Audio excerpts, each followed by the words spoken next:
Bien, esta es la asignatura de estadística no paramétrica, en la cual vamos a estar, en la cual nosotros vamos a estar trabajando, pues, esta asignatura durante todo este periodo. Bien, esta asignatura tiene el código de estadística 454 y como ya me había presentado con ustedes, pues mi nombre es Joel Patilla. Bien. Este curso lo vamos a evaluar de esta forma, en la que tenemos 30 puntos, que era, como ya les había indicado, las prácticas tienen un bar. Creo que ya está, esto es una evaluación genérica, pero ya esto lo habíamos hablado anteriormente. Las prácticas tienen 30 puntos, las pruebas parciales van a ser 2, una de 15 y una de 20. El examen final va a valer 35 o 33 puntos en este caso, porque hay 2 puntos que se distribuyen para la evaluación del profesor. Esto ya lo habíamos enviado. Bien, y vamos a estar utilizando, no vamos a utilizar Classroom, vamos a utilizar la plataforma de la universidad, que ahora utiliza Moodle, y los encuentros serán vía Zoom. Bien, entonces vamos a iniciar. A ver, cuando hablamos de las, en este caso, cuando hablamos de pruebas paramétricas, para que ustedes puedan comprender el concepto de las no paramétricas, cuando hablamos de las pruebas paramétricas, pues estas son estadísticas o las diferentes pruebas pues, que asumen los parámetros de una distribución de la variable, como son la media, la varianza, y normalmente, valga la redundancia, pues un cierto tipo de distribución, que en este caso es la distribución normal. Bien, pero entonces las pruebas no paramétricas no asumen estos parámetros. Bien, ni tampoco asumen los parámetros de una distribución normal, como la media y la varianza, sino que trabajan con una simple ordenación, un conteo o recuento, asignando rangos o rankings, como también se le dice, a los diferentes valores que puede asumir esta variable sin importar el tipo de distribución que esta variable siga. Por eso es que estas pruebas se llaman no paramétricas, pues estas pruebas no se rigen por ningún parámetro, como media o varianza, como ustedes han visto en otros casos. Y también son llamadas, son pruebas de distribución libre, es decir, que no se ajustan a una distribución en particular. Bien, sino que son de libre distribución. Estas pruebas las pruebas paramétricas, para usarlas deben emplearse cumpliendo ciertos supuestos. Es decir, para tú poder aplicar las diferentes pruebas paramétricas que ustedes hasta ahora conocen, pues deben de cumplir ciertos supuestos. Y que las variables tienen que ser cuantitativas, y por lo menos deben estar en una escala de intervalos o de razón como mínimo. Los datos deben ajustarse a una distribución normal, las varianzas deben ser homogéneas y por consiguiente las muestras entonces deben de ser grandes, dígase de mayor de 30. Entonces, ¿qué ocurre cuando esos supuestos, porque son supuestos estos, cuando esos supuestos no se cumplen? Bien, pues entonces debe usarse con cautela en muestras pequeñas o con varianzas que no son homogéneas. Entonces, para ese caso, lo que se recomienda utilizar, pues, las pruebas no paramétricas. Las pruebas no paramétricas, ¿cuándo se utilizan? Pues cuando los datos son de libre distribución, es decir, que cuando los datos, por ejemplo, violan este supuesto de que se ajustan a una distribución normal, pues entonces ese es uno de los casos en los que se debe aplicar las pruebas no paramétricas. Si se trata de datos cuantitativos, o datos cualitativos también que estén en un nivel de medición ordinal o nominal. Y cuando la varianza es grande, es decir, o un grupo con varianza cero y el otro no, es decir, que las varianzas no sean homogéneas. Y también una particularidad que tienen las pruebas no paramétricas es que se aplican a muestras pequeñas. Bien, recuerden que en muestras pequeñas también se pueden aplicar las pruebas paramétricas, pero ¿qué ocurre? Los resultados serían inconsistentes. ¿Qué ventajas tiene aplicar las estadísticas no paramétricas? Pues si el tamaño de la muestra es muy pequeño, puede no haber otra opción que usar una prueba estadística no paramétrica, a menos que la naturaleza de la distribución de la población se conozca con exactitud, como es en el de muchos casos, por ejemplo, cuando ustedes dieron una asignatura de dosimetría de hipótesis en el que se llevaban a prueba algunas hipótesis y se partía del supuesto de que esa distribución o que la distribución de esos datos se rigen o seguían una distribución normal. Entonces, por eso se podía aplicar una prueba paramétrica a una muestra pequeña, pero era asumiendo que ese supuesto se estaba cumpliendo o que los datos se ajustaban a esa distribución normal, por ejemplo. Pero cuando eso no ocurre, cuando no se conoce ese caso, pues entonces se debe de utilizar las pruebas no paramétricas y ese es uno de sus fuertes. Las pruebas no paramétricas típicamente hacen menos suposiciones acerca de los datos, obviamente, pues como tú no, es decir, como tú no tienes la necesidad, en este caso, de estar probando si los datos cumplen o no los supuestos, pues no tengo que hacer ninguna suposición al respecto de ellos. Y por lo tanto pueden ser más relevantes en algunas situaciones de forma particular. Las pruebas estadísticas no paramétricas están disponibles para analizar datos que son inherentes a los rangos. Es decir, así cuando los datos cuyas puntuaciones numéricas tienen aparentemente la fuerza de rangos. Algo que nosotros vamos a estar viendo acá con las pruebas no paramétricas es que a los datos, aunque sean ya cuantitativos, pues para poder aplicarle las diferentes pruebas o alguna de las pruebas que vamos a estar viendo, pues los datos debemos de trabajar con el rango de los datos, o con los rangos, perdón, no con el rango, con los rangos o con los rankings de los datos. Bien, para poder aplicar algunas pruebas. Y obviamente entonces, en este caso, para las pruebas no paramétricas, estos datos son inherentes. Otras de las ventajas es de que los métodos no paramétricos están disponibles para tratar datos que son simplemente clasificatorios o categóricos, algo que no se puede hacer con la estadística paramétrica. Existen pruebas estadísticas de esta rama, de la estadística no paramétrica, es decir, de que son adecuadas para tratar muestras que son obtenidas de observaciones de diferentes poblaciones, tal como vamos a estar ya trabajando más adelante, unas pruebas que son para muestras independientes. Y también otra de las ventajas de estas estadísticas no paramétricas es que son más fáciles de aprender y aplicar que las pruebas paramétricas. Ustedes verán más adelante que muchas veces hasta de forma intuitiva ustedes podrán identificar simplemente observando el conjunto de datos. Ustedes obviamente cuando adquieran más habilidad calculando este tipo de pruebas, pues, o utilizando este tipo de pruebas, como ustedes muchas veces podrán indicar inclusive hasta antes de llevar a cabo el procedimiento de la prueba, pues podrían ustedes hasta poder identificar si la hipótesis se va a cumplir o no. Bien, tu interpretación suele ser más directa que la interpretación de las pruebas paramétricas en este caso.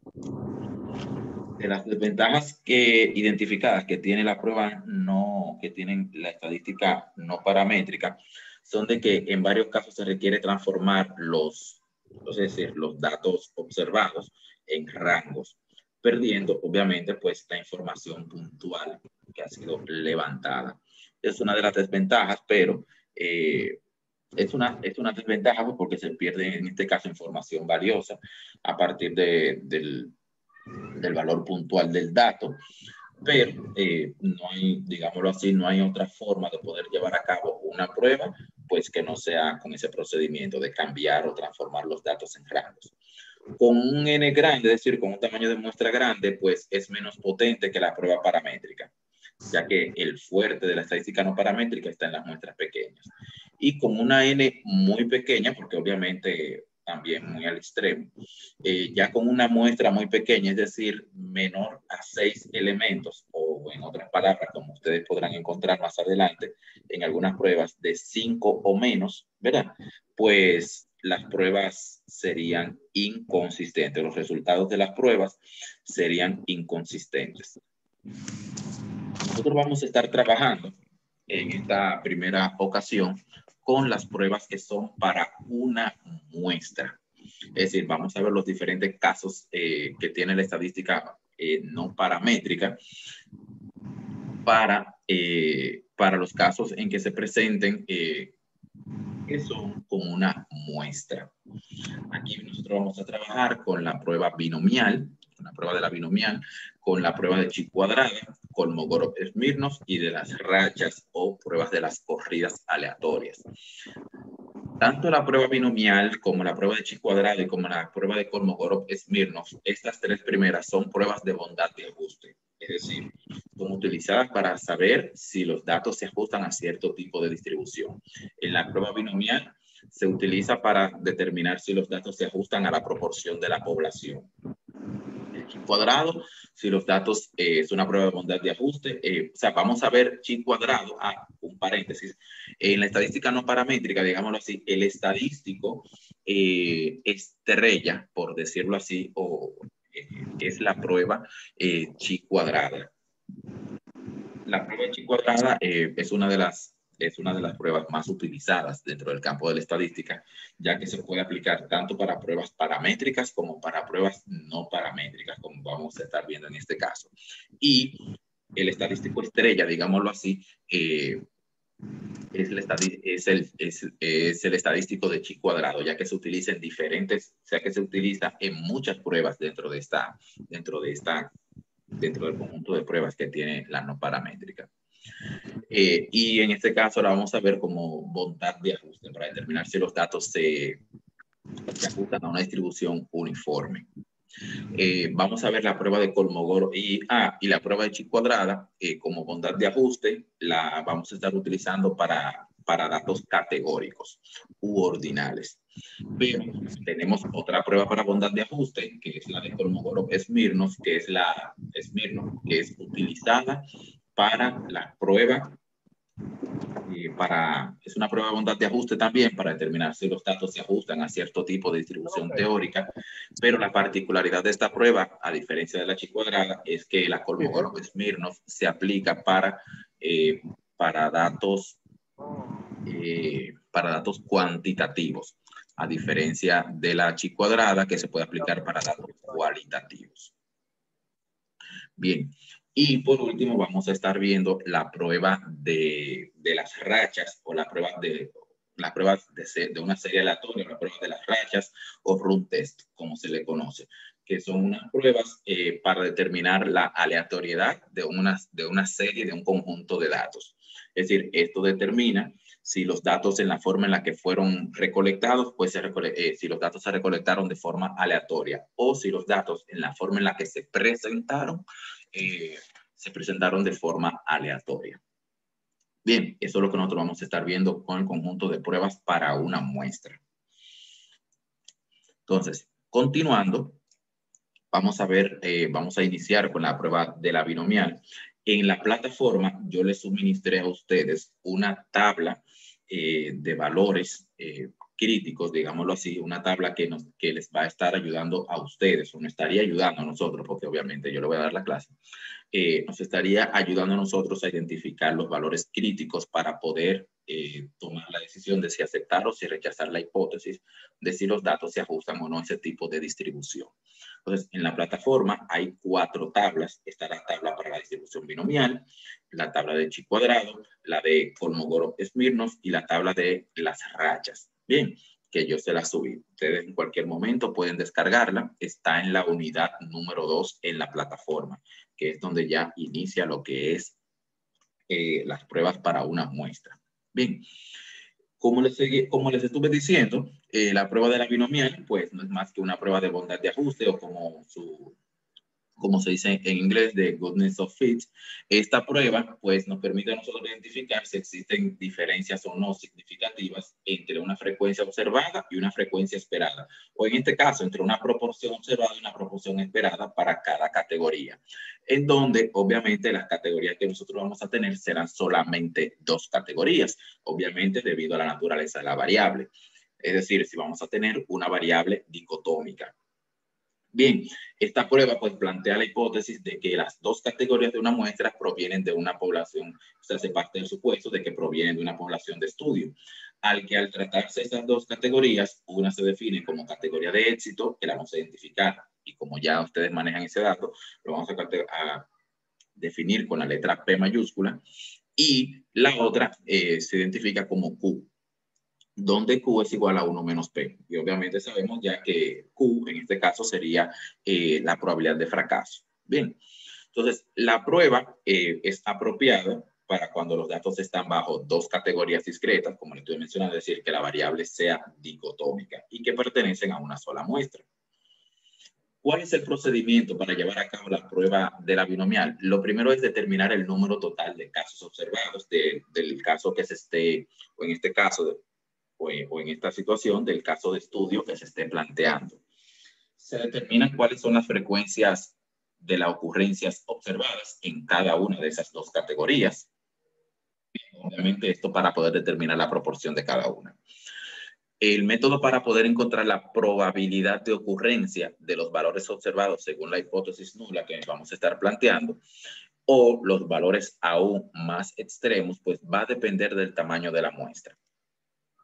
Si nuestra muestra es menor de 35, menor o igual de 35, hay algunos autores que inclusive para la prueba de la binomial plantean un 40, como podrán encontrarse en algunos casos o en algunos textos, como también pueden encontrar que otros, haciendo, digámoslo así, yendo de acorde con las características de las pruebas no paramétricas, pues podrán también utilizar un límite de un n menor o igual de 30. Bien, todo esto va a depender en este caso del autor, que ustedes estén consultando. Pero recuerden que ya con una muestra mayor a 30, pues se considera una muestra grande. Bien, aquí todavía, por ejemplo, para esta muestra de 35 podemos utilizar este procedimiento. Pues les reitero, lo mismo sería posiblemente para algunos autores con una muestra menor de 40 u otros menor de 30. Aquí ya en este caso se considera que la muestra es pequeña para este primer caso, en donde se puede utilizar la fórmula siguiente, que no es más que la fórmula de función de densidad de la probabilidad binomial. Recuerden que esto acá no necesariamente representa una división, sino es una combinación. Bien, es la sumatoria desde que la variable aleatoria asume un valor 0 hasta n, ¿verdad? De la combinación de n en x por el producto, por la probabilidad de éxito elevado al valor que tenga la variable aleatoria, es decir, a x, por la probabilidad de fracaso, que en este caso es q, elevado al valor de la muestra menos el valor de la variable. Esto significa que se van a sumar, como es una función de densidad, como les estuve diciendo, se van a sumar o se van a acumular las probabilidades de ocurrencia desde el valor observado con las de valores más extremos. Es decir, yo voy a calcular la función de densidad aplicando la distribución binomial desde el valor observado, desde el valor observado hasta el valor más extremo. Bien, esta fórmula puede ser complicada, particularmente cuando n es un valor grande. Por lo que entonces, y como vamos a estar realizando nosotros, se recomienda utilizar la probabilidad de ocurrencia de una distribución binomial en una tabla, como el que yo les suministro en la plataforma. Tenemos también el caso ya de cuando la muestra es grande. Cuando la muestra es grande, pues entonces lo que se hace es como ya ustedes manejan esto y como ya ustedes han visto en asignaturas anteriores, pues lo que se tiene presente es que a medida que aumenta el tamaño que a medida que el tamaño de la muestra aumenta, pues su distribución, ¿qué ocurre? Pues tiende a parecerse más o se asemeja a una distribución normal. Y por lo tanto, entonces, lo que hacemos es que utilizamos la función de la distribución Z, bien, como aproximación a una distribución binomial. Es decir, utilizando los parámetros que tiene la distribución Z, que recuerden que es el valor de la variable X menos la media entre desviación estándar, lo que hacemos es que los parámetros media y desviación estándar, colocamos su equivalente. Bien, en la distribución sería entonces la media sería N por P y la desviación estándar N por P por Q, como ya ustedes manejan con ese dato. Y aquí entonces utilizamos el factor de corrección por continuidad, en el que obviamente, como recuerden que binomial es una distribución discreta y distribución normal es una distribución continua, pues por lo tanto entonces el valor que asuma la variable X, pues debemos de ajustarla al factor de corrección por continuidad, que sería más o menos 0.5, donde se le va a restar 0.5 siempre y cuando el valor de la variable X sea menor que el de la media. Y se le va a restar 0.5 cuando el valor de la variable sea mayor al valor de la media. El paso 4, entonces, en este sería si la probabilidad asociada, la que encontremos a partir de esta función de densidad, si la probabilidad asociada con el valor observado de Y o los valores aún más extremos es igual o menor al nivel de significancia, pues entonces se procede a rechazar la hipótesis nula. Obviamente, si no sucede esto, si sucede todo lo contrario, pues entonces se tiende a aceptar o a no rechazar la hipótesis nula. Vamos a ver un pequeño caso, un pequeño ejemplo, con las muestras, aplicando muestras pequeñas, es decir, aplicando este procedimiento, pero para muestras pequeñas. Vemos que una persona realizó una investigación para identificar la distribución de mujeres y hombres que son maestros de historia. En la misma participaron 20 personas, 18 mujeres y 2 hombres. De acuerdo con la revisión de la literatura realizada a nivel nacional, es decir, por estudios anteriores, se sabe que el 30% del magisterio está compuesto por hombres y obviamente el 70% por mujeres. Bien, la persona desea conocer, y aquí es donde viene la parte de interés, si la distribución de maestros de historia que participan en su investigación es igual a la distribución de mujeres y hombres en el magisterio a nivel nacional. Es decir, se quiere saber si la proporción que yo obtuve en mi muestra, bien, es igual a la proporción a nivel nacional. Entonces, los datos se presentan como vamos a estar viendo aquí. La proporción a nivel nacional, ¿cómo está? Recuerden, se dijo que había un 30% del magisterio que está compuesto por hombres. Pues por consiguiente, el 70% está compuesto por mujeres. En mi muestra, bien, que está compuesta de 20 personas, en la que participaron 20 maestros, se dijo que 18 eran mujeres y 2 hombres.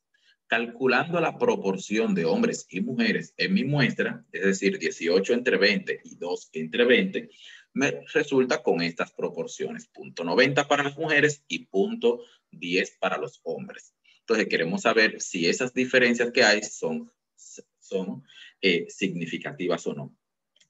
Bien, entonces vamos a ver cuáles son los pasos. El primer paso será plantear la hipótesis. Siempre, en cualquier prueba que vamos a estar realizando, nuestra prueba no paramétricas, el primer paso será plantear la hipótesis.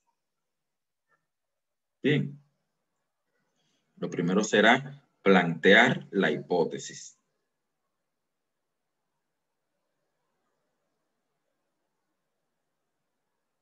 Bien, el primer paso, aquí planteando la hipótesis, ¿cuál sería la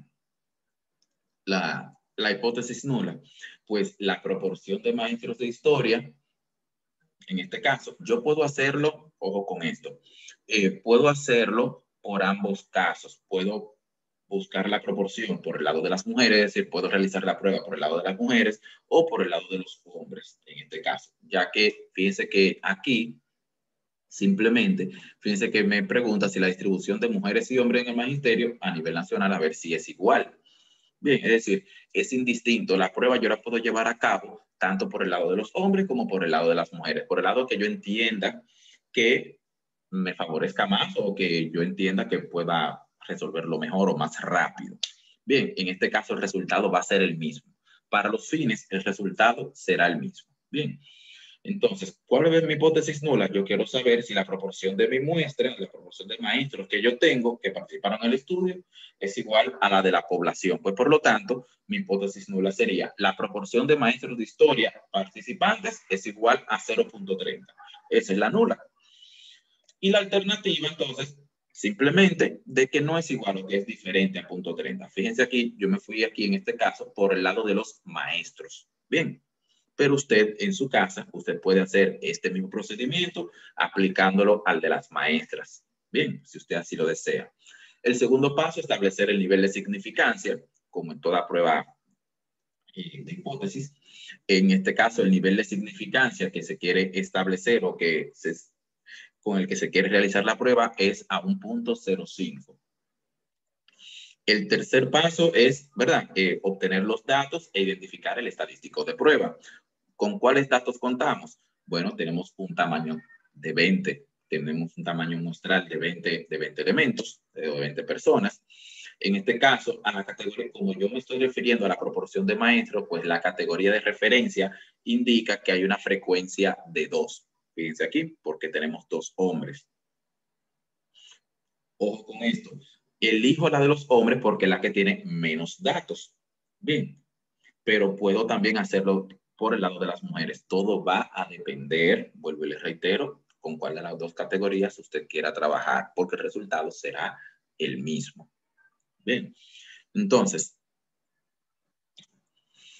la proporción, en este caso, ¿verdad? Que es de prueba, es la de 0.30, porque es la proporción poblacional o el parámetro con el que yo quiero realizar o probar mi hipótesis. Y obviamente, pues por lo tanto, tengo un Q de 0.70. Que es la proporción que es la proporción de la categoría que no está siendo objeto de estudio. Entonces, el cuarto paso es aplicar la prueba. Es decir, ya yo sé que voy a utilizar la prueba de la binomial, pues entonces yo voy a calcular la probabilidad de ocurrencia de la variable X y para cada valor menor que X. ¿Por qué? Porque recuerden que uno de los pasos dice calcular los valores más extremos. Como la variable en este caso, la categoría de referencia que yo utilicé fue la de los hombres, y la de los hombres la que tiene la menor frecuencia, pues los valores más extremos para este caso, ¿cuáles serían? Los que son inferiores a esta categoría. Es decir, a partir de 2, 1 y 0. Pero si yo lo hubiese hecho con la de las mujeres, por ejemplo, si mi categoría de referencia hubiese sido las mujeres, ¿cuáles serían los valores más extremos? Bueno, pues los que en este caso quedan a la derecha. A partir del mismo 18, que es mi frecuencia observada, tendríamos también 19 y 20, porque serían los valores más extremos. Entonces, como yo tomé la variable con menor frecuencia observada, que fue para la de los hombres, pues por lo tanto yo voy a calcular la probabilidad de que no se seleccione o que no haya salido ningún hombre, en este caso en mi muestra, de que haya salido solamente uno o de que hayan salido exactamente 2, aplicando obviamente la función de distribución de la probabilidad normal, aplicando la fórmula. Como yo les había mencionado, recuerden que el primer elemento es combinación, pues yo tengo estos resultados, estas probabilidades, las cuales también, además de aplicar la fórmula, pues puedo obtenerla haciendo uso de las tablas de la distribución binomial, que sería lo ideal. Bien. Aquí, pero obviamente ustedes necesitan saber, necesitan aplicar la fórmula para saber de dónde se obtienen los datos que están en la tabla. El siguiente paso es sumar las probabilidades, porque recuerden que estamos utilizando la función de densidad de la distribución binomial. Y por lo tanto, entonces, se suman las probabilidades, es decir, las acumulamos, bien, para determinar la probabilidad de que 2 o menos hombres, para determinar la probabilidad de que de los 20 participantes tengamos 2 o menos hombres. En este caso, al sumarlas, voy a tener una probabilidad de 0.0355. Bien. ¿Cuál es el siguiente paso? Perdón. Aquí lo multiplicamos por 2, pues porque como la prueba es de 2 colas, es decir, fíjense que en nuestra hipótesis alternativa no establecimos una dirección, es decir, simplemente yo quiero saber si la proporción es igual o diferente, si la proporción es igual o diferente a la del 30%, entonces quiere decir que es una prueba de 2 colas. Al ser una prueba de 2 colas, pues este estadístico lo que se realiza, lo que se hace es multiplicarlo por 2. Bien, al multiplicarlo por 2, pues entonces tengo un valor de 0.071. Al compararlo con, en este caso, podemos el mismo dato, como se plantea aquí, se puede buscar este valor P en la tabla de probabilidades de la distribución binomial. Usted se va a la tabla de la distribución binomial, se ubica en el bloque del tamaño de muestra igual a 20, es decir, un N20, y suma las probabilidades con el valor de X que sea menor o igual a 2 en la probabilidad de 0.30, y esto le va a dar a usted 0.071. Sin tener que llevar a cabo este procedimiento de cálculo, sino que con la tabla ya usted directamente llega a este resultado. Entonces, ¿cómo interpretamos los resultados? Bueno, como la probabilidad observada, bien, que es 0.071, es mayor al nivel de significancia con el que estamos trabajando, de 0.05, pues entonces esto quiere decir que la hipótesis nula se acepta. Es decir, se concluye que la proporción de maestros de historia participantes en la investigación es estadística. Se me olvidó poner la palabrita de estadística aquí, pero es estadísticamente igual a la proporción de maestros hombres en el magisterio a nivel nacional. Ojo con esto. Aunque, vuelvo y les reitero, aunque ustedes lo vean de forma cuantitativa diferente, pero estadísticamente la diferencia entre ambas proporciones no es significativa. Dicha diferencia no es significativa. A eso que se refiere esto. ¿Cómo sería el procedimiento para muestras grandes? Vamos a ver. Fíjense, aquí en este caso se plantea de que una persona recibe 502 llamadas al año de 2 amigos. Bien. A esta persona le interesa saber y determinar si el afecto de sus 2 amigos que sus 2 amigos le tienen es igual. Pues para esto contó la cantidad de llamadas que recibió de cada amigo durante un año. La frecuencia de llamadas de cada amigo se presenta en esta siguiente tabla. Bien, el amigo 1 lo llamó 250 veces y el amigo 2 342. Vamos a ver cuáles son los pasos. Lo primero es, obviamente, pues plantear la hipótesis. Bien, el afecto del amigo 1 es igual a la del amigo 2. Bien. Y la alternativa es de que obviamente existe diferencia entre el afecto de los 2 amigos, es decir, la proporción no es igual. Vamos a utilizar un alfa o un nivel de significancia de 0.05 y vamos a ver con qué datos contamos. Contamos con una muestra total de 592, es decir, es mayor de 30. Y por lo tanto, al ser mayor de 30, pues por lo tanto aquí obviamente esto aplica para muestras grandes o mayor de 35, como se planteó desde el inicio. La categoría de referencia en este caso, por ser la menor, puedo utilizar la de 250, como también, vuelvo y reitero, podría utilizar la de 342. Al final el resultado será el mismo. Entonces, utilizando la categoría de 250, la proporción es 0.5, es decir, un 50%, pues porque se espera de que los 2 amigos, recuerden, fíjense aquí el planteamiento inicial, sus 2 amigos le tienen igual interés, ¿verdad?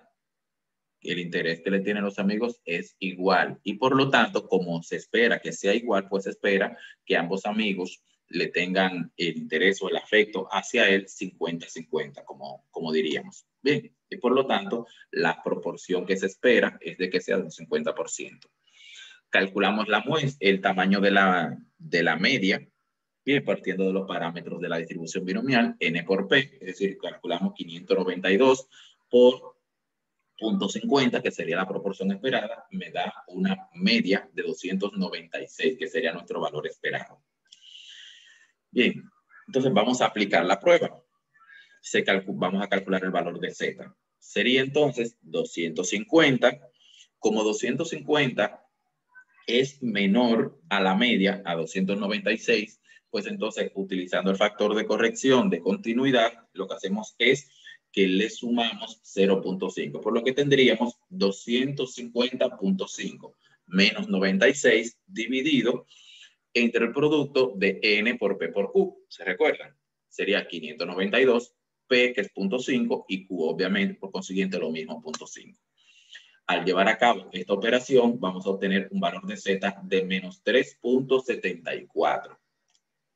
Bien, buscamos en nuestra tabla de distribución Z, bien, se busca la proporción o el área bajo la curva, en este caso la distribución normal, el valor de probabilidad asociado a ese valor de Z de menos 3.74, la probabilidad acumulada hasta este valor, y vamos a obtener un valor de probabilidad de 0.0002. Bien, ¿con qué nivel de significancia estamos trabajando? Con 0.05. Como la prueba es de 2 colas, si yo quiero utilizar esto por el estadístico de prueba, ¿cuáles serían los valores críticos del valor de Z? Más o menos 1.96, ¿cierto? Y como me dio menos 3.74, ya inmediatamente yo sé con esto que yo estaría rechazando la hipótesis. Pero vamos a verlo desde el punto de vista del valor P o del punto, ¿verdad? O del p-value. Identifico el valor de probabilidad acumulado es 0.0002. Y recuerden que este p-value se compara con el nivel de significancia 0.05. Si este valor P es inferior o menor al nivel de significancia, pues entonces se rechaza la hipótesis, que es como ocurre aquí. 0.0002 es inferior o menor a 0.05 y por lo tanto, entonces lo que ocurre es que se rechaza la hipótesis. Bien, esto quiere decir entonces que uno de los amigos sí tiene mayor afecto, o podríamos decir menor afecto hacia uno, es decir, el afecto de los dos amigos es diferente, considerando el número de llamadas. Ojo con eso. Bien, es decir, hay una diferencia significativa entre el afecto de los dos amigos, considerando el número de llamadas que estos le realizan al joven. Bien. Ese es el procedimiento que se lleva a cabo con la prueba binomial, tanto para muestras pequeñas como para muestras grandes. Si la muestra, aquí yo puedo aplicar pruebas para una cola, es decir, puedo tener no necesariamente a 2 colas o bilaterales, como estuvimos viendo acá. También podemos utilizar el mismo criterio para pruebas direccionales, en este caso ya sea una cola a la derecha o una cola a la izquierda. Lo único, por ejemplo, que para muestras pequeñas, si vamos a utilizar pruebas de una cola, pues no habría que multiplicarlo por 2. El por 2 solamente se utiliza si las pruebas son de 2 colas. Si es de una cola, no se multiplica por 2. Vamos entonces con la prueba de chi cuadrado. En la prueba de chi cuadrado, en este caso para bondad de ajuste. También es conocida como la prueba de chi cuadrado. Esta prueba está disponible para determinar si los datos de una muestra aleatoria pues corresponden a cierta distribución teórica. Aquí se supone de que se tiene un número K de clases o de categorías, en este caso, en el que han sido registrados bajo un total de observaciones N, lo cual se va a corresponder con el tamaño muestral, donde las frecuencias observadas se van a identificar con la letra O, desde O1 hasta N. Bien, y lo que esperamos, entonces, lo que queremos es comprobar si las frecuencias esperadas, bien, si las frecuencias esperadas coinciden con las frecuencias observadas. Es decir, vamos a comparar nuestras frecuencias observadas o empíricas y la vamos a confrontar con las frecuencias esperadas o teóricas. Bien, donde las frecuencias esperadas se identifican con la letra E hasta N. Y los datos normalmente se muestran en un arreglo, en una pequeña tabla como esta, en donde se identifican las clases donde normalmente se identifican las clases aquí en la columna principal. ¿Qué es lo que vamos a hacer? Vamos a decidir si el número de resultados observados, bien, si el número de resultados observados en cada clase corresponde aproximadamente al número esperado de dicha clase. Bien, eso es lo que vamos a estar realizando. Para poder comprobarlo, pues se debe de utilizar la función de distribución de chi cuadrado, aplicando prueba de hipótesis. En este caso, la función de chi cuadrado está definida como sigue, en donde se determina la sumatoria del cociente de dividir el cuadrado de la diferencia de los valores observados menos esperados entre las frecuencias esperadas. Bien, donde esta distribución de chi cuadrado tiene K-1 grados de libertad. Bien, es decir, K, y donde K representa las categorías de la variable que se esté utilizando. El valor del estadístico de chi cuadrado, pues, se puede aproximar cuando el tamaño de la muestra sea grande. Bien, se podrá aproximar a una chi cuadrado cuando el tamaño de la muestra n sea grande, es decir, mayor de 30. Y todas las frecuencias esperadas sean iguales o mayores a 5. Ojo con esto. Si dentro de la frecuencia esperada que estemos trabajando acá con nuestra distribución de chi cuadrado, pues debemos de asegurarnos de que las frecuencias esperadas sean mayores o iguales a 5. Bien, donde posiblemente en algunos casos habrá que agrupar varias categorías a fin de que se cumpla este requisito o este supuesto. Las observaciones van a ser obtenidas mediante un muestreo aleatorio o se obtienen a partir de un muestreo aleatorio a partir de una población que ya naturalmente ha sido dividida en diferentes categorías. Y la regla de decisión sería que si el chi cuadrado calculado a partir de la función que vemos aquí arriba es menor que el chi cuadrado de la tabla o el chi cuadrado teórico o crítico en este caso que vamos a tener en nuestra tabla, pues entonces se procede a aceptar la hipótesis nula que se esté planteando, indicando que las frecuencias observadas pues se ajustan a las frecuencias esperadas. Si esta relación de que el chi cuadrado es menor que el chi cuadrado calculado es menor que el de la tabla, pues entonces se procede a rechazar la hipótesis nula o a no aceptarla, como también se plantea.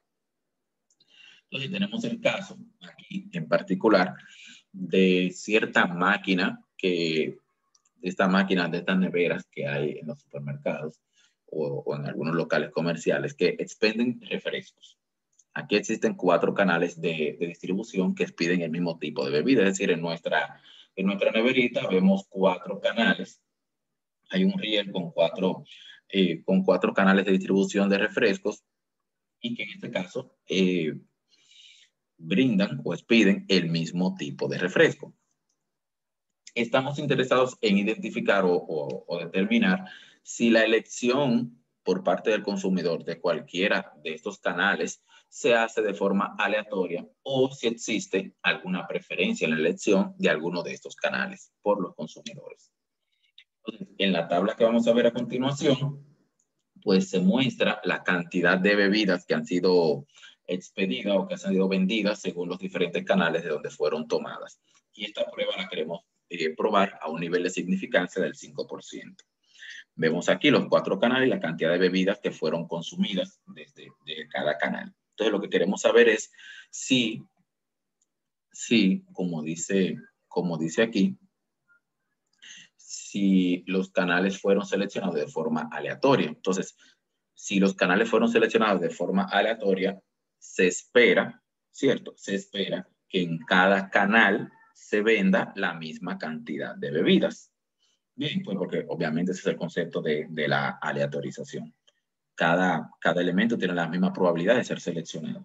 Entonces, partiendo obviamente de ese supuesto, pues lo que debemos hacer es calcular la frecuencia esperada en base a la uniformidad de la distribución. Es decir, si cada canal se espera que sea seleccionado de forma aleatoria y el concepto y la teoría de aleatoriedad plantea que en este caso cada canal sería seleccionado, tiene la misma probabilidad de ser seleccionado, pues entonces yo puedo identificar cuál es el valor esperado, digámoslo así,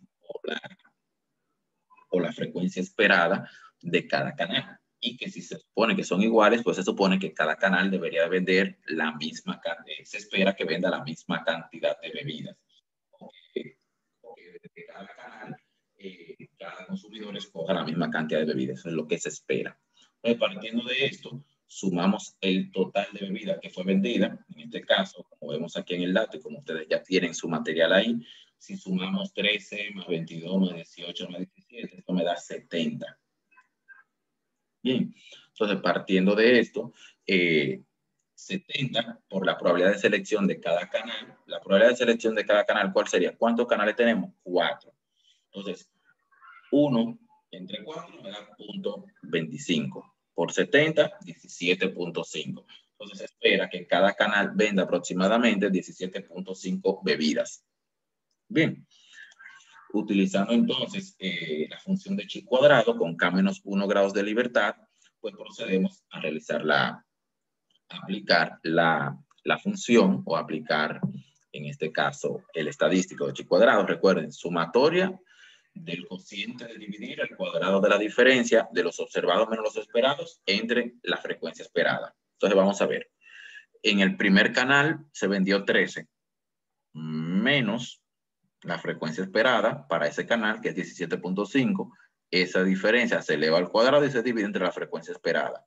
Y asimismo con los demás canales, en este caso 4, se puede resolver de forma lineal, pues porque son solamente 4 categorías. Bien, el segundo canal vendió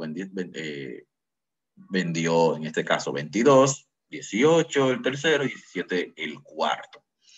Resolviendo esto acá, tenemos un chi cuadrado resultante de 2.3428.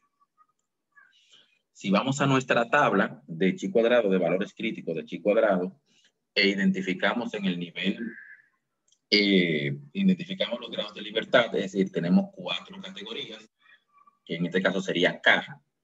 K menos 1 me va a dar 3 grados. Entonces serían 3 grados de libertad.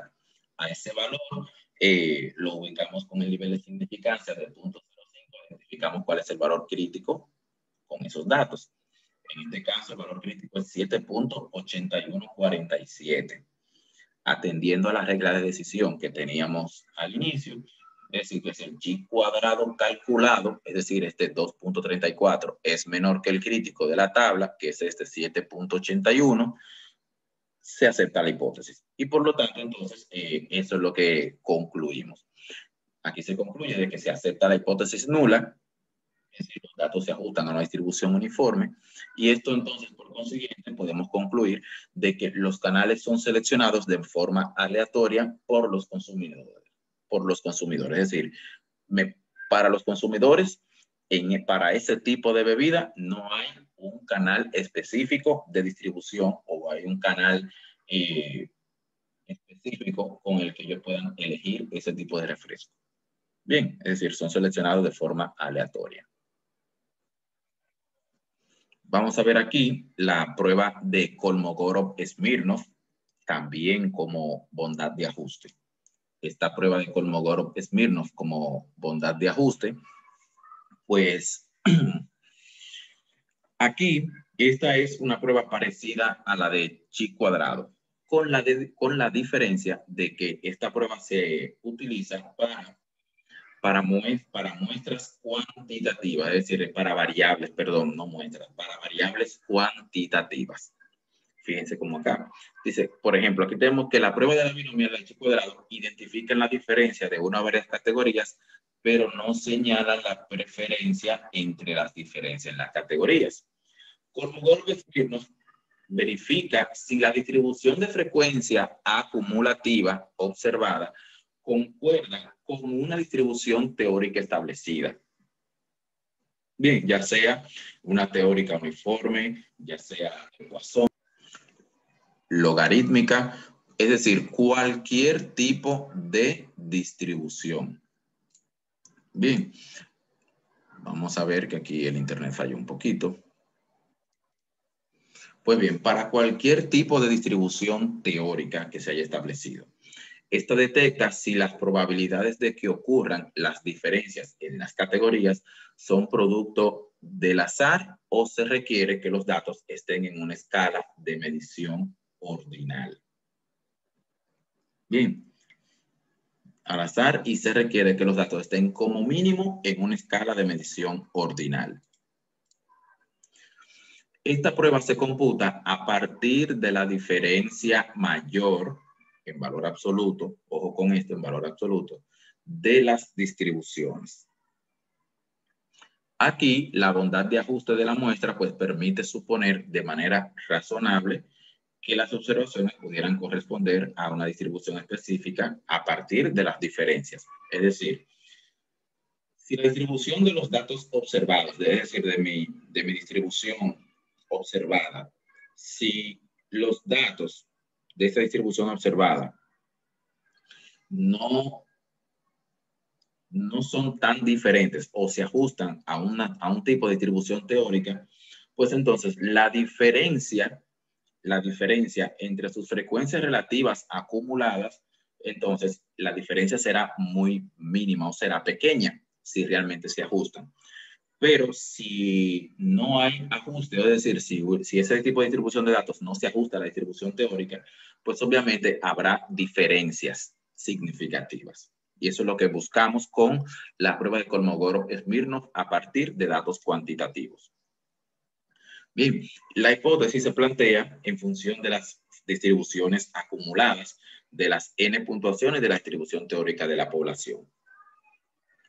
Para llevar a cabo esta prueba, al igual que la de chi cuadrado, pues se prepara una pequeña tabla de contingencia en la que se incluyen las categorías o rangos, las frecuencias observadas de las variables, las esperadas, la esperada absoluta, la frecuencia observada, las frecuencias observadas absolutas, en este caso van a ser las acumuladas, y tenemos la frecuencia absoluta esperadas también acumuladas. Bien, pero los cálculos se van a realizar específicamente con las frecuencias relativas acumuladas, tanto de la observada como de la esperada. La función para poder determinar la diferencia máxima mediante Kolmogorov-Smirnov es esta: determinar el máximo de la diferencia absoluta de la frecuencia relativa acumulada observada menos la frecuencia relativa acumulada de los datos teóricos o de la distribución teórica. Se identifica el valor mínimo que puede asumir, luego de identificar la diferencia máxima de los datos, ¿verdad?, en el procedimiento de cálculo, pues para establecer un valor crítico, pues se identifica en una tabla cuál es el valor mínimo que puede asumir esta diferencia. Para eso hay una tabla de valores críticos de diferencia mínima que las muestras pueden asumir para poder aceptar o rechazar la hipótesis. Este valor va a indicar el punto de corte, es decir, donde inicia la región de rechazo, la zona de rechazo. La diferencia mínima se va a localizar en una tabla de valores críticos que le suministré y que están en la plataforma para Kolmogorov-Smirnov. Para esto, obviamente, van a ser necesarios el nivel de significancia y el tamaño de la muestra. La hipótesis nula se va a rechazar si la diferencia máxima excede la diferencia mínima establecida en los valores críticos que obtenemos en la tabla. Cuando n es mayor de 35, es decir, cuando tenemos una muestra grande, pues se deberá de utilizar entonces una expresión matemática cuyo denominador es la raíz cuadrada del tamaño de la muestra y el numerador va a depender del nivel de significancia. Bien, aquí vamos a ver vamos a ver un ejemplo ya aplicando esta prueba. Es bastante fácil. Bien, aquí se muestran pues las puntuaciones que han sido obtenidas por una muestra de sujetos en una prueba de habilidad, las cuales fueron las siguientes. Es decir, estas fueron las puntuaciones: 48.1, 47.8 y así sucesivamente. Se sabe por investigaciones anteriores que el promedio de este tipo de pruebas es de una puntuación de 40. con una desviación estándar asociada a este promedio de 3 puntos. Entonces, se puede afirmar que la distribución de las puntuaciones sigue una distribución normal con esos parámetros a un nivel de significancia de 0.01. Es decir, eso es lo que se quiere saber, esa es la hipótesis que se quiere probar. Si esas puntuaciones que tenemos aquí se ajustan a una distribución normal con esos parámetros, una media de 40 y una desviación estándar de 3, y el nivel de significancia para probar esa hipótesis será de 0.01. ¿Cómo la llevamos a cabo? Planteamos la hipótesis en la que nuestra hipótesis nula indica que la frecuencia de mi variable observado, de los datos observados, es igual a la frecuencia esperada de mi distribución con esos parámetros de una media y desviación estándar dada, versus la alternativa de que no se ajustan. Aquí, este tipo de pruebas, aquí no hay pruebas de una cola ni de dos colas, porque lo que se busca es simplemente probar si los datos se ajustan o no a ese tipo de distribución. Y por lo tanto, entonces, la prueba aquí, por consiguiente, siempre es de dos colas, es decir, siempre vamos a tener ese caso.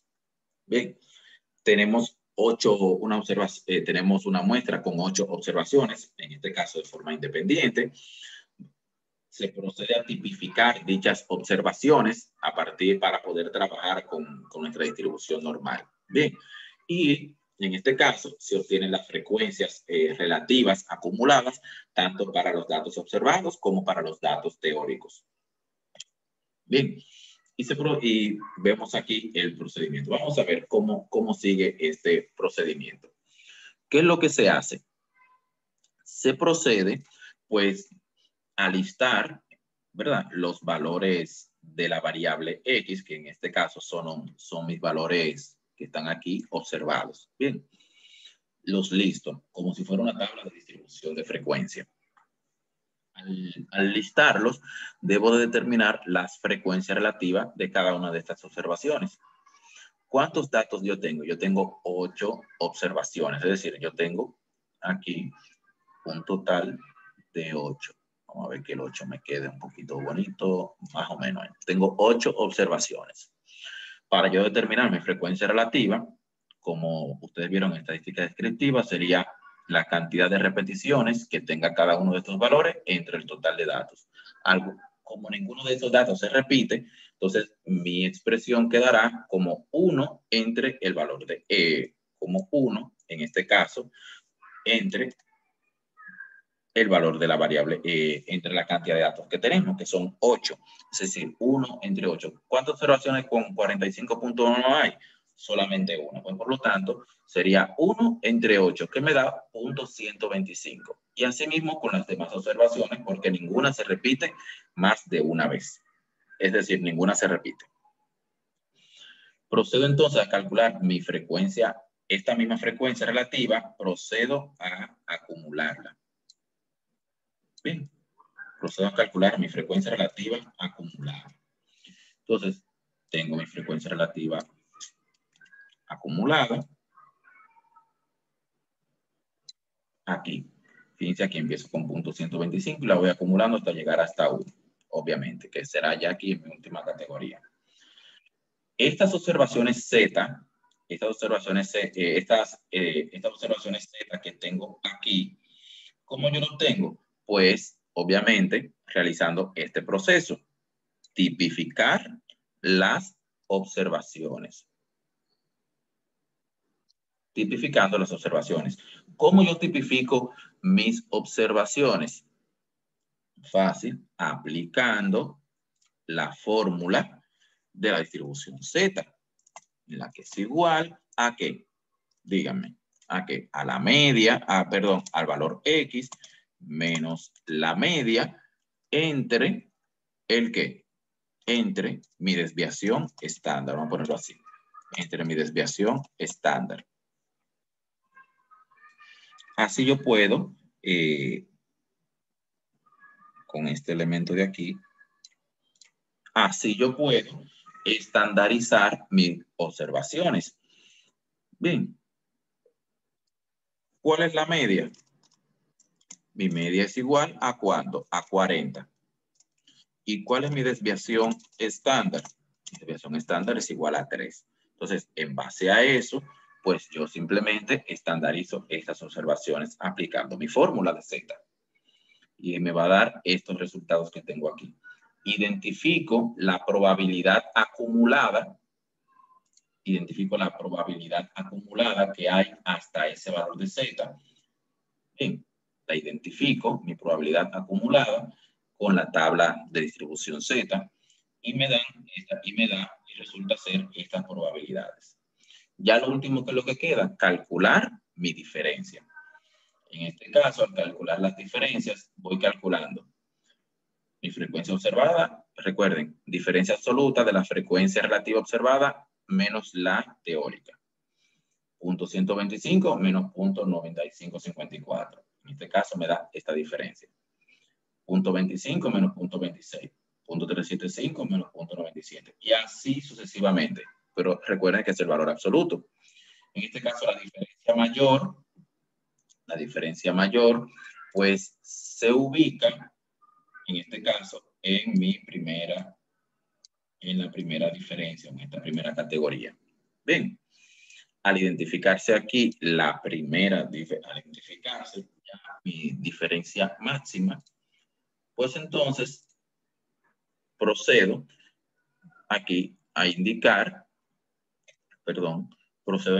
que entonces para un alfa de 0.01 y un n de 8, ya si me voy a mi tabla de valores críticos de diferencia mínima que me establece la tabla de Kolmogorov-Smirnov, ubico el parámetro de N8, me va a indicar que la diferencia mínima es de 0.543.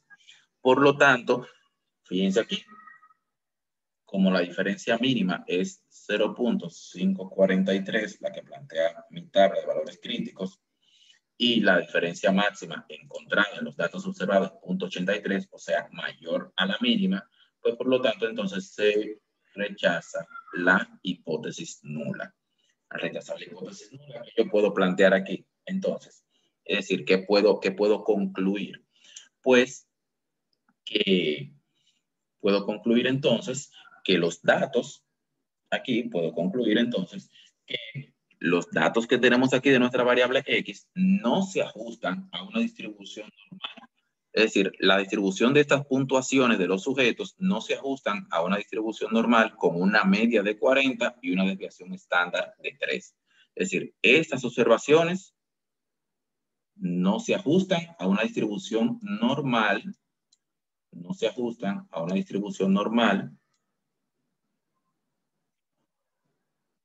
con una media de 40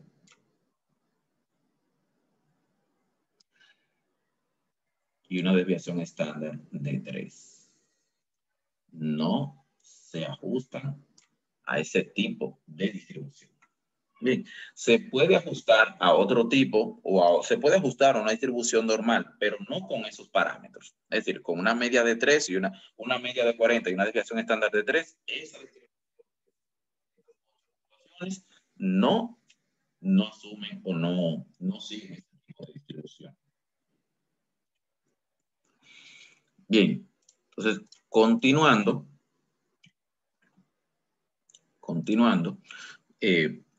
la última prueba del día de hoy es la prueba de las rachas o run test. Tenemos aquí que este tipo de prueba se utiliza con la finalidad de probar una hipótesis de que para determinar si los datos que han sido seleccionados a partir de una muestra pues siguen o fueron seleccionados o fueron recopilados de forma aleatoria. Aquí se sigue el orden o la secuencia en la que los datos se obtuvieron de forma original. Bien, esta técnica que vamos a estar presentando pues está basada en un número de series que exhibe una muestra. Una serie se define como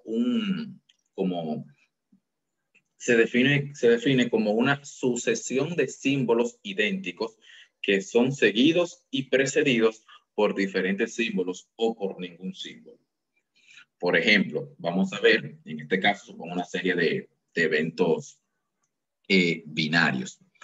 Aquí, por ejemplo,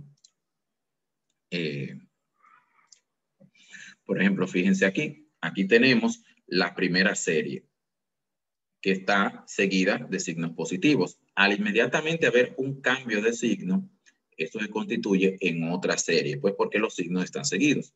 Aquí, como hay un cambio de signo o un cambio de categoría, existe otra serie. Al inmediatamente también haber otro cambio, hay otra serie. Aquí hay otra serie, aquí hay otra y aquí otra.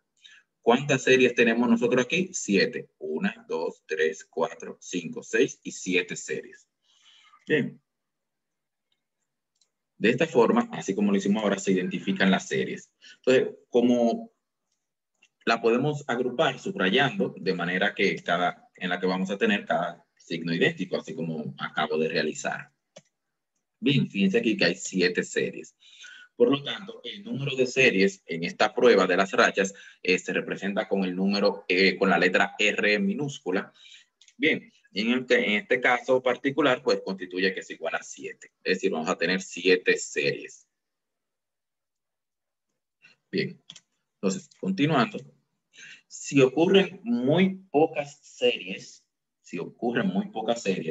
esto sugiere que hay una tendencia en el tiempo o alguna agrupación que carece de independencia.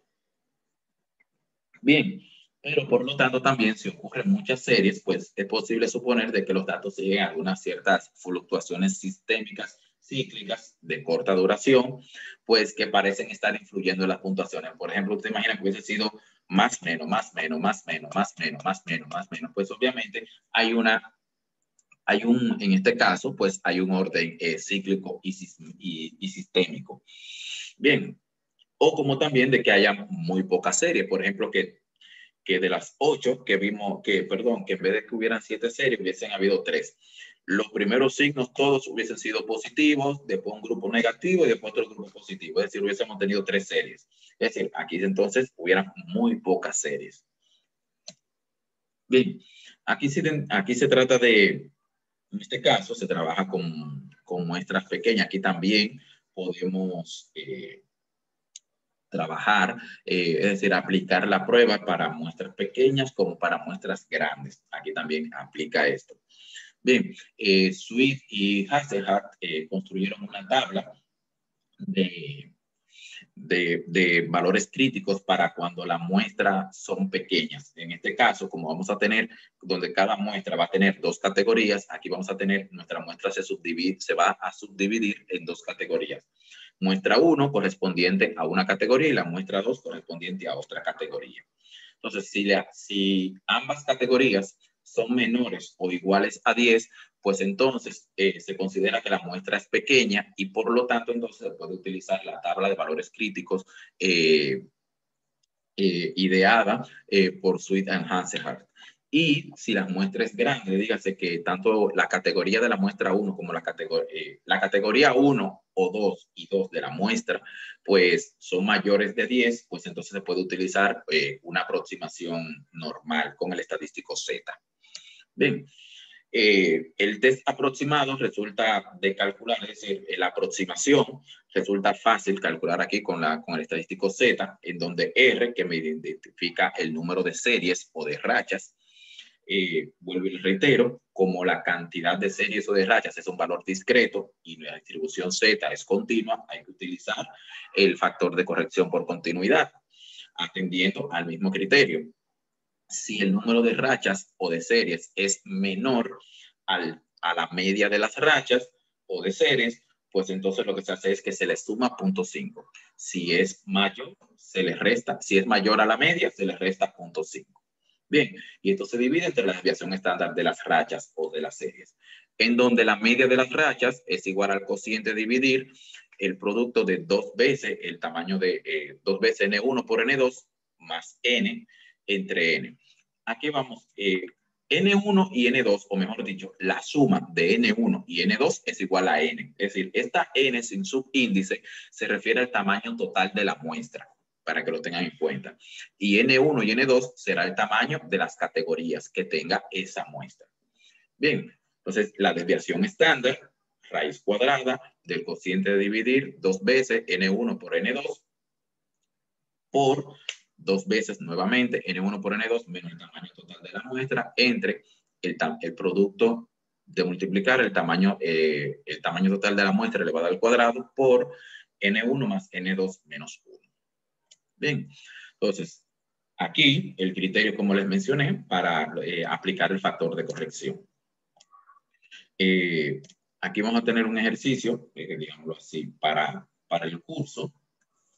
Bien, en el que se lleva una estadística de control de calidad de las características que son susceptibles de medición de artículos tomados de un punto fijo, de una banda transportadora, de una línea de producción.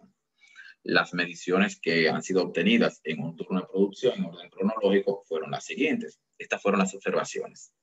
Fíjense, alguna característica que se aplica con las pruebas de las rachas es que esta prueba se puede aplicar tanto para variables cualitativas como para variables cuantitativas. Si se aplica para variables cualitativas, lo ideal es que las variables que la variable sea dicotómica, es decir, que solamente tenga dos categorías. Si no son dicotómicas, hay que dicotomizarlas a partir de un procedimiento ya establecido para el mismo. Y si las variables son cuantitativas, como es este caso, pues entonces también se parte de un procedimiento pues para dicotomizar la variable, porque esta prueba de las rachas solamente aplica para variables que son, se aplica para variables que son dicotómicas o que tienen dos categorías. Bien, ¿cuál es el procedimiento aquí para dicotomizar esta variable? Pues clasificar las mediciones de esta serie de tiempo como superiores o inferiores al promedio muestral. Es decir, se determina el promedio de la muestra de este conjunto de datos y se identifican las observaciones sin alterar el orden. Se identifican las observaciones que están por debajo o por encima de dicho promedio. Bien, entonces, la media resultó ser de 67.65. Bien, entonces vamos a ver. Aquí ya obviamente tengo esta parte resuelta en la que yo tengo las observaciones que están por encima de la media y las observaciones que están por debajo de la media. Hay un total de 7 observaciones y me dice que hay 7 series. Vamos a ver, vamos a identificar esas 7 series. Bien. Vamos a ver, 67.5. Esta está, vamos, en rojo, las que están por encima. Vamos primero con las que están por encima. 68.2. Ah, bueno, aquí sigue. Todas las que sean por encima de la media de 67.5. Hasta aquí. Fíjense que todas están por encima de la media de 67.5. Aquí hay un 65. Esta está por debajo. 65, 64, 65, 64. 67.6. Todas estas están por debajo también. Bien, fíjense. 65, 63, 64, 65, 64, 67.6, pero la media es 67.5, 67.65. Bien, independientemente queda por debajo. Entonces vamos a ver. Por debajo tenemos este 66.8. Tenemos este otro 66.8 está por debajo. Por encima, entonces nos quedan el 68.6, 68.9 y 70.1. Al final, ¿cuántas series tenemos? 1, 2, 3, 4, 5, 6 y 7. Bien. ¿Cuántas observaciones están por encima de la media? 1, 2, 3, 4, 5, contando los rojos, 5, 6, 7 y 8. Y por debajo, 1, 2, 3, 4, 5, 6, 7 y 8 por debajo de la media. Es decir, tenemos 8 y 8, 16. Bien, es decir, tenemos todos los datos. Según la tabla de valores críticos, en este caso, vamos a ver si se la busco. Vamos a ver sin tener que salirme por mucho. Vamos a ver, a compartir nuestra tabla de las rachas que yo les compartí a ustedes. Bien, Vamos a... Tenemos 7 rachas, ¿cierto? ¿Qué dice la presentación? La presentación dice que tenemos, según la tabla de valores críticos, tenemos N8 y N8 y hay 7 rachas, ¿cierto? Vamos a ver. Vamos a compartir, entonces, mi tabla de las rachas. Compartiendo aquí mi tabla de las rachas, vemos, vamos a aumentar para que puedan ver bien. Tenemos N1, N1 es 8 y N2 8 también, es decir, bajamos aquí, aquí y aquí. Vemos un 4. Bien, es decir, tenemos nuestro límite inferior, un 4. Aquí hay 2 páginas para que no se pierdan. Bien, tenemos 4 y continuando ahí mismo, 8 con 8, 14. Es decir, ¿vieron? Tenemos 4 como límite inferior y tenemos 14 como límite superior. Esta tabla de valores críticos de las rachas me indica a mí el rango de valores, en este caso, me indica el rango de valores mínimos, tanto límite inferior como superior, en el que se debe de encontrar la cantidad de series o de rachas de los datos observados para yo poder aceptar la hipótesis. Si está fuera de los límites establecidos en estos valores críticos, tanto por debajo como por encima, entonces se rechaza la hipótesis. Entonces, volviendo a nuestra presentación, bien, volviendo a nuestra presentación, vemos que la cantidad de rachas que tenemos aquí es 7 y los límites establecidos en la tabla de los valores críticos es entre 4 y 14. Y por lo tanto, el 7, como se encuentra dentro de estos límites, pues concluimos de que se acepta la hipótesis y de que las observaciones no sugieren una falta de estabilidad en el proceso de producción. Bien, jóvenes, hasta aquí llegamos con el contenido tanto de la unidad número 1 como de la unidad número 1, en este caso viendo los conceptos y la importancia de la estadística no paramétrica, y para la unidad número 2, las diferentes pruebas para las pruebas no paramétricas para una muestra, en el caso de una muestra. La vimos ahí en la diapositiva. Bien.